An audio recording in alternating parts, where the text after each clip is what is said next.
This leads us to what is a brand? And a brand is a customer avatar compelling you to purchase. So, for example, if I was going to sell a Russian mail order bride, I would know that I'm going to be selling to 3-time divorced truck drivers. And I use that example because it's hilarious and fun to remember. And it proves a point, right? If we look at a random toothbrush and I ask, who's the customer avatar? And a lot of people are like, anybody with teeth. That's not actually true, right? There's a lot of people with teeth that this product's not for. Is this product with soft bristles? Is it with hard bristles? Is this product with for somebody who's a teenager or a kid or an adult, right? Is it a tongue scraper as well? Does it have some extra features? Is the toothbrush made by a specific toothpaste brand? Will it go better with certain toothpaste?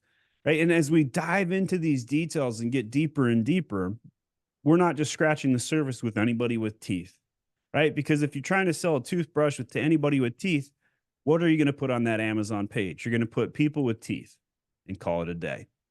And you'll get some sales. But if you then narrow down and say, wow, I'm going to be selling to 14-year-old girls.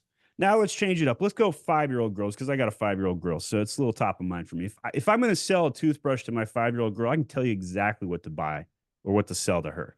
And it's a toothbrush with a unicorn on it.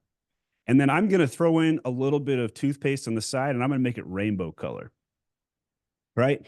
And then I'm going to talk about how she's a princess and I'm going to sell that toothbrush to my 5-year-old girl. And she's going to want that toothbrush. And then guess what? The adult who's buying that toothbrush is like, oh my gosh, my 5-year-old daughter, it's so hard to brush her teeth. She never listens. It's like a 10-minute fight. But if I buy this unicorn toothbrush, this ridiculous $15 toothbrush, which is 3 times more than an average toothbrush, but if I do that, maybe I'll save 10 minutes a night and it's worth it to me. Because at that point, now I'm not just selling a toothbrush to somebody with teeth. I'm selling to parents trying to solve bedtime. And all of a sudden, the customer avatar writes itself. And all of a sudden, my conversion rate just went up to 20% because I'm now very narrowly focused. In politics, a politician's job is to cast the widest net as possible. But in marketing, the opposite is true. You're supposed to narrow the tent. And this is very confusing to most people. What do you mean I'm going to push away people to market my product?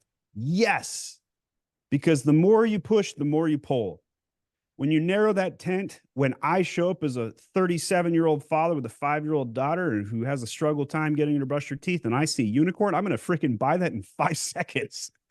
5 seconds, I'm going to put that in my cart and make the purchase. But if I'm looking at 3,000 different toothbrushes on Amazon, they all look alike, one's red and one's blue, you don't have a shot in Hades to try and sell me that toothbrush, especially if I bought the unicorn one already. Mm-hmm.